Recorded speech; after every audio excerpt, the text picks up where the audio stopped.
صوبائی وزیر اطلاعات عظمی بخاری نے کہا ہے کہ پنجاب کا بجٹ مکمل طور پر ٹیکس فری ہوگا۔ تنخواہ دار طبقے کے لیے ریلیف دیا گیا ہے۔ ستھرا پنجاب پروگرام سے نہ صرف صوبہ پنجاب میں صفائی کے حوالے سے انقلابی تبدیلی آئی بلکہ دوسرے صوبوں کو بھی اس ماڈل سے سیکھنے کا موقع ملا۔ بعض صوبوں کو اس پروگرام سے بہت تکلیف ہوئی۔ کام کرنے کے لیے 15 یا 16 سال نہیں، صرف 1 سال ہی کافی ہوتا ہے۔ پریس کانفرنس کرتے ہوئے عظمی بخاری کا کہنا تھا کہ وزیر اعلیٰ پنجاب کی قیادت میں صوبے نے صفائی، تعلیم اور عوام کی فلاح کے شعبوں میں نئی تاریخ رقم کی ہے۔ یہ صوبہ پنجاب کا مالی سال 2025-26 کا بجٹ مکمل طور پر ٹیکس فری ہوگا، جو 16 جون کو پنجاب اسمبلی میں پیش کیا جائے گا۔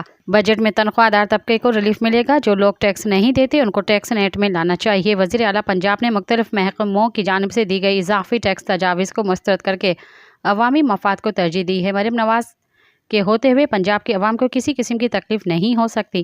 سبسکرائب کیو عوامی نیوز HD کے تازہ ترین خبروں لا ڈسندا رہو عوامی نیوز HD۔